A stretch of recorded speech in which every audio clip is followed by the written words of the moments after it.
feuilleton 2012 commence par cette nouvelle accusation et ce nouveau démenti aujourd'hui de la part de Michel Alliot-Marie. Selon Tunis Hebdo, la ministre des Affaires étrangères aurait rencontré l'ex-ministre de l'Intérieur de Ben Ali et le chef de la garde présidentielle le 27 décembre 2010 lors de son passage à Tabarka. Selon le journal, les deux hommes auraient tenté de convaincre par tous les moyens l'ancien ministre de l'Intérieur qu'elle fut de les aider à mater la rébellion. Cette rencontre qui a été immédiatement démentie par le Quai d'Orsay.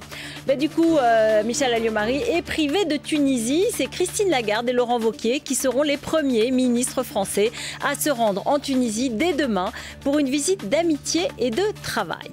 Et puis encore un souvenir désagréable peut-être pour la ministre des Affaires étrangères alors que le régime libyen menace de faire couler des rivières de sang. On se souvient que son compagnon Patrick Ollier avait beaucoup soutenu le rapprochement franco-libyen à l'époque du voyage de Kadhafi à Paris. Écoutez-le, c'était le 12 décembre 2007.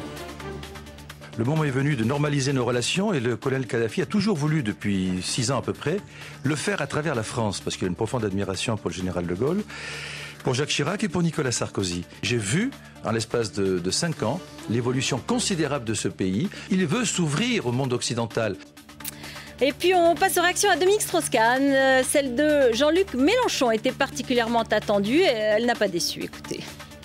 La plus grosse surprise, c'était qu'on ne lui demande rien sur le G20 et qu'on s'interroge plutôt sur l'opinion de son épouse, sur la couleur des rideaux et ainsi de suite. Demandez-moi si je veux être candidat. Le journaliste... que j'écoute ce que dit ma compagne. Que pensez-vous de ce qu'a dit ou sous-entendu monsieur Strauss-Kahn? Et nous voici tous à nous demander... Moi, je m'en fous de tout ça. Bon. Alors, si Dominique Strauss-Kahn ne peut pas s'exprimer sur la politique intérieure française, son épouse, elle, le peut. Elle ne s'en est pas privée. Dans son blog, elle accuse le président Sarkozy d'agiter les peurs en ouvrant un débat sur l'islam. Et elle rappelle que le précédent débat sur l'identité nationale a abouti à un Front National à 20% dans les sondages. Donc, le blog d'Anne Sinclair. On finit avec Brigitte Bardot qui a fait de la défense des animaux sa croisade. Elle était il y a un instant au téléphone dans BFM Story. Elle a expliqué pourquoi elle saisit la Cour de justice de la République contre deux ministres, Brice Hortefeux et Bruno Le Maire.